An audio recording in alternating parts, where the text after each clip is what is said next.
지난 7일에 입동도 지난 터라 아침 저녁으로는 날씨가 제법 쌀쌀합니다.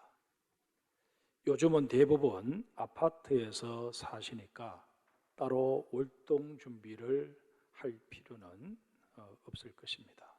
기껏해야 겨울로 신상품으로 한 벌 준비를 하시는 것 외에는 특별히 겨울이 왔다고 해서 준비할 것이 없을 것입니다.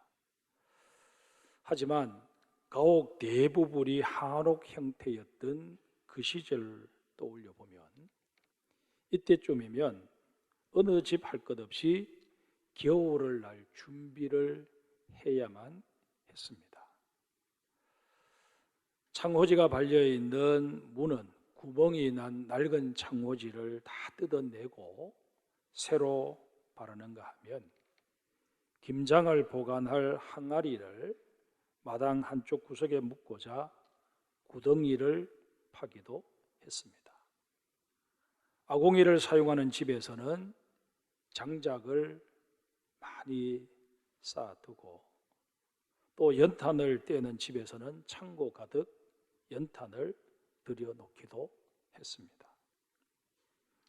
그런데 이렇게 겨울의 문턱에 성큼 다가서는 계절이 되면 중년을 넘긴 분들은 문득 자신의 인생도 돌아보며 이런 질문을 던지게 됩니다.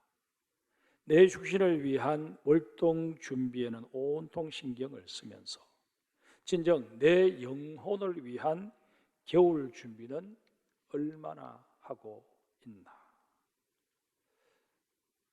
여러분은 이 질문에 대해서 자신 있게 나는 내 영혼의 겨울 준비를 잘 하고 있다, 그렇게 대답하실 수 있으십니까? 사실 우리 인생에 있어서 구원을 완성하는 일보다 중요한 일은 아무것도 없습니다. 그러기에 우리는 자신의 영적 상태에 대해 지금쯤 중간 점검을 해 보아야 합니다. 내가 신앙생활을 제대로 하고 있는지, 내 영혼은 건강하게 정상적으로 성장하고 있는지 하나님의 말씀에 비추어서 하나하나 따져보아야 한다는 것입니다. 성경에 등장하는 여러 인물들 가운데 우리의 영적 성장 상태를 가장 명료하게 보여주고 있는 인물이 바로 삭개오입니다. 삭개오의 영적 성장은 크게 4단계로 구분할 수 있습니다. 이런 구분은 오늘 본문에 나타나는 4개의 중요한 장면에 그 근거를 두고 있습니다. 그러면 첫 번째 장면부터 한번 살펴보겠습니다. 첫 번째 장면은 예수님의 일행이 여리고성으로 들어오는 장면에서부터 시작됩니다. 그리고 그 장면은 예수님을 만나고자 달려 나온 삭개오가 사람들에게 가려 예수님을 볼 수 없게 되자 길가에 있는 돌 무화과 나무 위로 올라가는 모습까지 이어집니다. 예수님께서는 십자가를 지시고자 예루살렘으로 올라가시고 계셨습니다. 그 도중에 잠시 여리고를 지나가시게 되셨습니다. 하지만 예수님께서는 이 여리고성을 단순히 예루살렘으로 올라가는 길에 거쳐 지나가는 경유지 정도로 생각하신 것이 아니었습니다. 예수님께서는 이 여리고성에서 아주 중요한 일 하나를 미리 계획해 두셨습니다. 그게 뭘까요? 세리장 삭개오를 구원하시는 일이었습니다. 삭개오라는 이름은 순전하다, 정의롭다 라는 뜻을 담고 있습니다. 아마도 삭개오의 부모는 삭개오가 태어났을 때 이 아이가 잘 성장해서 순전한 인생, 하나님 보시기에 정의로운 인생을 살았으면 좋겠다, 그런 마음으로 삭개오라는 이름을 붙여 주었을 것입니다. 그러나 삭개오는 성장하면서 그런 부모의 뜻과는 전혀 배치되는 삶을 살고 맙니다. 삭개오는 순전하고 정의로운 삶보다는 차라리 부유한 삶을 사는 게 옳겠다. 사람들에게 욕을 들어 먹더라도 나는 부자로 살아야 되겠다. 그렇게 나름대로 선택을 한 것입니다. 그래서 그가 택한 것이 바로 세리의 길이었습니다. 세리가 되는 순간 민족의 반역자로 손가락질을 당할 수밖에 없었지만 삭개오는 개의치 않았습니다. 개처럼 벌어서 정승처럼 쓴다 하는 우리나라 속담처럼 돈만 벌 수 있다면 수단과 방법 가리지 않겠다 하는 것이 삭개오의 결정이었습니다. 그렇게 세리장까지 올라가서 돈을 긁어 모아 보았지만 돈이라고 하는 것이 마치 바닷물과 같아서 모아도 갈증만 더해줄 뿐이었습니다. 그렇게 지내던 어느 날 예수님께서 자기 동네를 지나가신다 하는 소문이 삭개오에게 들려왔습니다. 삭개오는 서둘러 거리로 나갔습니다. 그런데 웬걸 이미 엄청난 인파가 몰려들어 비집고 들어갈 틈이 없었습니다. 평소에 이웃들과 관계를 잘 맺고 살았다면 조금 양해를 구하고 내가 키가 작아서 그러니 좀 앞으로 가서 보겠다고 그렇게 할 수 있었을 터인데 삭개오는 그럴 형편이 못 되었습니다. 아무리 발끝으로 까치발을 하고 들어서도 보이지가 않는 것입니다. 그렇다고 포기해버리기는 너무 아쉬워서 체면불구하고 길가에 서 있는 돌 무화과 나무 위로 올라갔습니다. 아이들이나 하는 행동을 세리장까지 된 사람이 하게 된 것입니다. 이런 삭개오의 모습 속에서 우리는 영적 성장의 첫 단계를 발견하게 됩니다. 영적 성장의 첫 번째 단계는 준비의 단계입니다. 주님은 우리를 수시로 찾아오십니다. 지금 이 시간에도 주님께서는 우리를 찾아오십니다. 우리가 이 사실을 인지하지 못하면 주님을 맞이할 준비를 한다는 게 결코 쉽지 않습니다. 만약 삭개오가 주님께서 여리고에 오신다 하는 사실을 인지하지 못했다면 어떤 결과가 초래되었을까요? 그는 여전히 세간에 앉은 채 예수님께서 여리고를 거쳐 지나가셨다 하는 얘기를 한참 후에나 들었을 것입니다. 여러분, 우리가 아무런 기대감도 없이 그저 주일이 되었으니까, 내가 습관적으로 나오는 이 3부 예배 시간이 되었으니까 이 예배에 참석하고 1시간의 예배를 드리고 돌아간다면 정말 우리가 경험해야 될 이 예배에서 우리가 누려야 할 기쁨과 평안, 회복, 치유 이런 은혜들을 하나도 누리지 못하고 여전히 몸이 건조한 그런 마음을 안고 세상으로 돌아갈 것입니다. 계시록 3장 20절에 볼지어다 내가 문 밖에 서서 두드린다 라고 주님 말씀하십니다. 주님께서는 지금도 우리를 찾아오셔서 우리의 만문을 두드려 주십니다. 이 사실을 제대로 인지하는 우리 모두가 되어야 할 것입니다. 그러나 여러분, 주님께서 찾아오신다는 사실을 인지하는 것으로 그쳐서는 아니 됩니다. 우리 마음에 정말 예수님을 만나고 싶다는 열망이 있어야 합니다. 이런 열망이 우리 속에 자리하려면 무언가 동기가 있어야 합니다. 삭개오는 어떤 강압이나 강요에 의해 돌무화과 나무로 올라간 것이 아니었습니다. 삭개오는 인생사가 돈이면 다 풀릴 줄 알았는데 어느 순간부터 그렇지 않다는 것을 느끼기 시작한 것입니다. 사람들이 때가 되면 찾아와서 세금을 내고 가는데 자신을 바라보는 눈빛이 하나같이 경멸하는 눈빛이었습니다.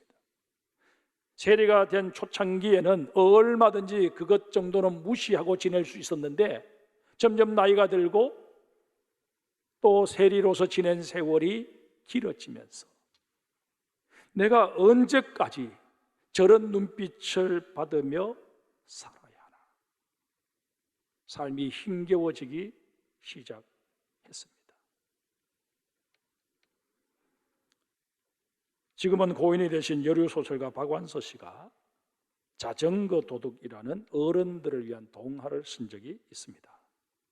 작가는 이 동화를 통해 몸이 잘 사는 삶이 아니라 마음이 잘 사는 삶이 필요함을 역설하고 있습니다. 삭개오는 몸이 잘 사는 삶을 추구해 왔는데 언제부턴가 이게 인생의 정답이 아니라는 생각이 든 것입니다. 그래서 무언가 새로운 돌파구를 찾아보려고 하는데 그게 생각처럼 쉽지를 않습니다. 이런 와중에 예수님께서 찾아와 주신 것입니다. 삭개오는 정말 이 기회를 놓치고 싶지 않았습니다. 그래서 창피함을 무릅쓰고 길가에 있는 돌 무화과 나무 위에 올라간 것입니다. 그런데 막상 올라가서 보니 그 나무 위에 올라와 있는 사람들은 다 어린아이들 뿐입니다. 어른은 혼자입니다. 창피한 마음에 내려갈까 싶기도 했지만 그렇게라도 하지 않으면 예수님을 뵐 수 없다는 생각에 참고 버텼습니다. 이런 삭개오의 심정을 예수님께서는 가난한 마음이라 평가해 주십니다. 사랑하는 성도 여러분, 지금 여러분의 마음은 어떤 상태이십니까? 혹 세상의 것들로 너무 많이 채워져 있어서 주님에 대한 갈망이 별로 절절하지 않은 그런 상태는 아니십니까? 아니면 몸이 잘 사는 것을 원해서 그것 구하느라 정작 주님을 만나는 일에는 무관심한 그런 모습들은 아니십니까? 예배의 간격에 빠져라라는 책에서 김남준 목사가 지적하고 있는 것처럼 매주일 가슴 벅찬 예배를 드리고 있는 것이 아니라 그저 한 시간의 예배를 겨우 견디어내는 그런 우리의 수준은 아니냐 하는 것입니다. 우리는 내 마음속에 주님에 대한 열망이 더 커지고 강렬해지기를 기도해야 합니다. 그러나 이것은 어디까지나 영적인 성장의 첫 단계인 준비의 단계에 불과합니다. 그러야만 애석하게도 적지 않은 사람들이 이 준비의 단계에 만족해 버립니다. 우리 이런 가정을 한번 해 보십시다. 휴가를 내어서 동남아 여행을 가려고 여권도 준비하고 여행에 필요한 옷이나 신발, 물품들 다 새로 장만을 했습니다. 만반의 준비를 끝내고 공항으로 출발을 하려는데 갑자기 직장에서 긴급한 일이 생겼다 하는 전화가 왔습니다. 여행을 취소해야만 되는 그런 상황이 벌어지고 만 것입니다. 이럴 경우 간밤에 들떠서 잠까지 설쳤던 그 설렘이 무슨 소용이 있겠습니까? 준비는 아무리 치밀해도 그저 준비에 불과할 뿐입니다. 그러기에 우리의 삶은 두 번째 장면으로 이어져야 합니다. 예수님께서 저 멀리 무화과나무에 올라가 있는 삭개오를 보시고선 그를 향해 걸음을 재촉하십니다. 그리고는 나무 아래에 이르셨을 때 삭개오를 부르십니다. 삭개오야, 속히 내려오라. 사랑의 주님께서는 준비된 영혼을 외면하시는 법이 없으십니다. 주님께서는 정말 우리가 이 예배의 현장에 간절함을 가지고 올라와서 주님을 향해 우리의 빈 그릇을 내밀 때 반드시 주님께서는 그 빈 그릇을 은혜로 채워주십니다. 말을 바꾸면 여러분과 제가 이 시간 온전히 준비된 예배자의 모습으로 앉아있기만 하면 주님께서는 반드시 우리의 영혼을 터치하시고 이 예배를 통하여 우리가 누려야 할 것들을 누리게 하신다는 것입니다. 주님께서 삭개오에게 하신 말씀을 다시 한번 보실까요? 삭개오야, 속히 내려오라. 내가 오늘 내 집에 유하여야 하겠다. 이 주님의 말씀은 삭개오에게 너의 준비된 마음을 마귀가 흐려놓기 전에 신속하게 나를 받아들여라 라는 요청입니다. 예나 지금이나 마귀의 술책은 우리를 지체하게 만드는 것입니다. 오늘 해야 할 일을 내일 하도록 부추기고, 그래도 늦지 않다고 꼬드기는 것입니다. 그러나 여러분, 주님과의 만남은 항상 긴급성을 요한다 하는 사실을 아셔야 합니다. 삭개오가 주님의 요청을 받고 어떻게 했습니까? 급히 내려와 즐거워하며 영접했습니다. 예수님을 집으로 모시고 가는 삭개의 모습을 우리 한번 상상해 봅시다. 그 입가에는 한박 웃음이 가시질 않습니다. 예수님을 안내하듯 앞서가면서 덩실덩실 춤이라도 추고 싶은 그런 심정이었을 것입니다. 예수님께서 자기 집을 방문해 주시겠다는 마당에 주변에 둘러선 사람들이 자신을 향해서 손가락질하고 비아냥거리고 조롱하는 그런 소리들은 전혀 문제될 것이 없었습니다. 이런 삭개오의 모습 속에서 우리는 주님과의 만남이 얼마나 신나고 강격적인 사건인가를 새삼 깨닫게 됩니다. 우리가 이 예배에 올라올 때 세상적인 근심과 염려가 있었다고 할지라도 하나님을 예배하는 가운데, 우리 예수님을 예배하는 가운데 정말 우리가 이 예배 속에서 새로운 회복과 치유와 감격을 경험하면서 이것이면 족합니다. 이것이면 나의 세상 근심 염려 다 떨쳐버릴 수 있습니다 고백하는 여러분과 저가 되어야 할 것입니다. 이런 만남의 장면은 곧바로 세 번째 장면으로 이어집니다. 세 번째 장면은 삭개오의 집에 들어가신 주님께서 잘 차려진 식탁에 둘러앉아 삭개오와 이런저런 대화를 나누시며 말씀을 가르쳐 주시는 장면입니다. 그리스도인의 영적인 성장에 있어서 결정적인 역할을 하는 것은 바로 말씀 훈련입니다. 로마서 10장 17절에 믿음은 들음에서 나며 들음은 그리스도의 말씀으로 말미암는다 말씀하십니다. 우리는 말씀을 통해서 하나님에 대해 많은 것을 알게 됩니다. 하나님의 전능하심에 대해 알게 되고, 그 전능하신 하나님이 나를 얼마나 사랑하시는지에 대해서도 우리는 깨닫게 됩니다. 그보다 더 귀한 것은 내가 하나님에 대해서 알면 알수록 하나님은 나의 경배를 받으시기에 합당하신 분이시다 하는 그 고백을 하게 된다는 것입니다. 그리고 내가 하나님을 의지하지 않고서는 단 한 걸음도 앞으로 나아갈 수 없다 하는 사실을 깨닫게 되는 것입니다. 히브리서 기자가 증언하고 있는 대로 하나님의 말씀은 살았고 활력이 있습니다. 그러기에 이 하나님의 말씀은 우리의 발성기관을 통해서 만들어지는 일반적인 말과는 근본적으로 다릅니다. 말씀, 로고스 속에는 하나님의 능력이 담겨 있습니다. 하나님의 영광과 하나님의 은혜가 내포되어 있습니다. 이런 까닭에 이 말씀을 우리가 경청할 때 이 말씀 속에 들어있는 것들이 우리 속으로 스며들어와 우리를 새롭게 변화시켜 주는 것입니다. 사랑하는 성도 여러분, 하나님 말씀이 선포될 때 정말 귀를 기울여 경청하는 습관을 키우십시오.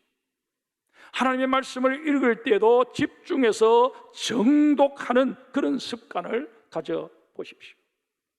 우리 마음에 부딪혀오는 하나님의 말씀의 영적인 울림을 가지고 아멘으로 화답해 보십시오. 반드시 하나님의 임재를 느끼게 될 것입니다. 주님께서 내 곁에 계신다, 지금도 세미하게 내 인생에 개입하셔서 말씀해 주고 계신다 하는 경이로운 느낌을 맛보게 될 것입니다. 정말 우리 장성교회 성도들은 이런 말씀과의 관계 속에서 이런 은혜들을 체험하며 그렇게 살아가실 수 있기를 주님의 이름으로 축복합니다. 말씀에 대해 귀가 열린 자는 영적 성장의 마지막 단계인 4단계로 나가기 마련입니다. 영적 성장의 완성은 진정한 회개와 변화된 삶의 실천입니다. 여러분, 회개가 뭐라고 생각하십니까? 밤새도록 눈물 흘리며 우는 것이 회개라고 생각하십니까? 아니면 자기의 죄를 낱낱이 고백하는 것이 회개라고 생각하십니까? 물론 이런 것들도 회개의 일부분인 것은 맞습니다. 하지만 회개에 대한 정확한 정의는 되지를 못합니다. 회개는 이제까지 살아온 내 삶을 부인하고 그리스도의 삶을 받아들이는 것을 말합니다. 우리는 말씀을 통해 하나님과 교제를 나눔으로 내 삶과 지각을 뛰어넘을 수 있는 힘을 얻게 됩니다. 그렇게 되면 나 중심으로 생각하고 나 중심으로 판단해왔던 그런 삶을 이제는 초월해서 주님 중심으로 생각하고 주님 중심으로 판단하게 되는 것입니다. 삭개오의 경우를 한번 봅시다. 삭개오는 앞서도 말씀드렸지만 민족을 배반하더라도 부자로 살기를 원했던 인물입니다. 자신에게 유익이 된다면 누가 뭐라 하든 개의치 않았습니다. 철저하게 자기중심적인 삶을 살았습니다. 그랬던 그가 예수님을 만나고 예수님께서 말씀으로 그의 인생을 뒤집어 놓으시자 자신의 삶을 정리하고 예수님의 삶을 받아들이게 됩니다. 삭개오가 결연한 모습으로 주님 앞에 섰습니다. 그리고는 이렇게 말합니다. 주여 보시옵소서. 내 소유의 절반을 가난한 자들에게 주겠사오며 만일 누구의 것을 속여 빼앗은 일이 있으면 네 값짜리나 갚겠나이다. 이전의 삭개오에게서는 전혀 기대할 수 없었던 말이 말씀 앞에 온전히 무릎 꿇게 되었을 때 그의 입에서 터져나오게 된 것입니다. 이것은 일시적인 감정이나 분위기에 이끌려서 하는 말이 아니었습니다. 이제까지 자신이 늘 고민해왔던 문제에 대해서 주님의 말씀을 통해서 내가 해답을 얻었습니다 라고 고백하고 있는 것입니다. 이런 삭개오에게 주님 말씀하여 주십니다. 오늘 구원이 이 집에 이르렀으니 이 사람도 아브라함의 자손임이로다. 우리가 영적 성장을 이루어가는 궁극적 목적이 무엇일까요? 바로 구원을 얻기 위함입니다. 그런데 성경이 말씀하시는 구원은 나 한 사람 예수 믿고 천국 가는 것 이상의 문제라고 말씀하십니다. 주님께서 삭개오에게 허락하신 구원은 제일 먼저 그가 아브라함의 자손임을 입증하는 것이었습니다. 여러분, 우리가 정말 말씀을 통해서 정말 구원의 놀라운 은총 속으로 들어가게 되면 제일 먼저 우리는 그리스도인이라는 하나님의 자녀라는 자기 정체성에 대해서 분명한 확신을 갖게 됩니다. 이 정체성을 통해서 내가 한 사람의 그리스도인으로서 내가 하나님의 자녀로서 이렇게 살면 아니 되지, 이런 생각을 해서는 아니 되지, 이런 행동을 해서는 아니 되지. 여러분도 자기 삶에 대해서 이제 재단하기 시작한다는 것입니다. 버려야 할 것 버리고 채울 것을 채우게 된다는 것입니다. 그런가 하면 삭개오에게 허락되었던 구원은 주변 사람들과의 관계 회복, 그리고 나로 인해서 세상이 정화되는 것까지를 다 포함합니다. 주님께서는 이런 폭넓은 차원의 구원을 삭개오에게 선언하여 주셨고 오늘 우리에게도 선언해 주시기를 원하고 계십니다. 사랑하는 성도 여러분, 주님께서 우리를 향해서 이 집에 이 사람에게 오늘 구원에 임했다, 구원에 이르렀다, 그렇게 과연 선언해 주실 수 있을까요? 여러분과 저 그러기를 바랄진데 우리의 삶을 다시 한번 되돌아보아야 합니다. 주님께서 우리에게도 구원을 선포해 주실 수 있을 만큼 우리가 준비의 단계, 만남의 단계, 말씀 훈련의 단계를 거쳐서 회개와 변화의 단계에 이르러 있는지, 아니면 이 단계들 가운데 내가 어디까지 이르러 있는지 정확한 자기 진단이 필요할 것입니다. 우리는 아무런 객관적인 근거도 없이 그저 막연하게 나는 구원받았다 그렇게 생각하고 살아버리는 어리석음을 범해서는 아닙니다. 정말 주님께서 우리를 향해 오늘 구원이 이 집에 이르렀다 선언해 주시는 그 은혜를 누리기까지 끊임없이 영적인 성장을 추구하는 하나님의 사람들이 되어야 할 것입니다. 에베소서 4장 15절에 이렇게 말씀하여 주십니다. 오직 사랑 안에서 참된 것을 하여 범사에 그에게까지 자랄지라. 그는 머리니 곧 그리스도라. 그리스도의 장성한 분량에 이르기까지 끊임없이 영적인 성장을 이루어 가시는 우리 장성의 모든 성도들 되시기를 주의 이름으로 축복합니다.